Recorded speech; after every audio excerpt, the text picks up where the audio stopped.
Hello అందరూ ఎలా ఉన్నారు? ఈరోజు నవంబర్ 25 అంటే కరెక్ట్గా డిసెంబర్ 25కి 1 మంత్ ఉంది. క్రిస్మస్ వచ్చేస్తుంది. అవును, అన్నట్లు అసలు క్రిస్మస్ డిసెంబర్ 25నేనా?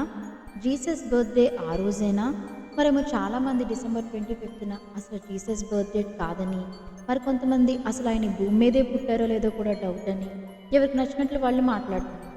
అసలు ఆయన పుట్టారో లేదో తెలుసుకోవడానికి ముందు, ఆయన డేట్ ఆఫ్ బర్త్ కన్ఫర్మ్ చేసే ముందు, అలా అడుగుతున్న వాళ్ళందరి డేట్ ఆఫ్ బర్త్, మనందరి డేట్ ఆఫ్ బర్త్ కూడా డిపెండ్ అయి ఉన్న సంవత్సరం మరేదో కాదు, ఆయన పుట్టిన ఇయర్ మీదే. హల్లెలూయా.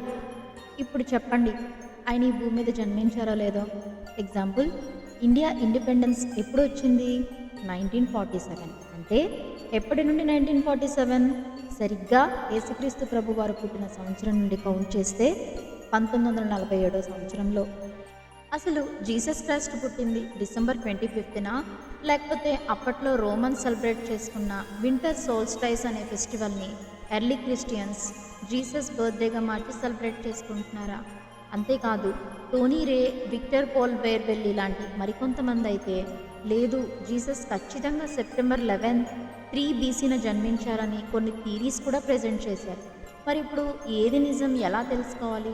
నిజమైన డేట్ ఏంటో మనం తెలుసుకునే ముందు అసలు ఏది ఇంపార్టెంట్ థింగో మనం ముందు తెలుసుకోవాలి. అవే మన కంటికి కనిపించే సాక్ష్యాలు. యేసుప్రభు వారు పుట్టారన్నది నిజం. సమస్త మానవాళి పాపాలను హరించడం కోసం ఆయన సిలువలో మరణించారన్నది నిజం. తిరిగి సజీవునిగా తిరిగి లేచారన్నది నిజం. జెరూసలేం, ఇజ్రాయెల్ ప్రాంతాల్లో ఇప్పటికీ మన కంటికి కనిపించే అనేక సాక్ష్యాలు ఉన్నాయి. ఈ క్రిస్మస్ గురించి, యేసుప్రభు జననం గురించి మరికొన్ని విషయాలు మనం నెక్స్ట్ వీడియోలో డిస్కస్ చేద్దాం. Thank you. God bless you.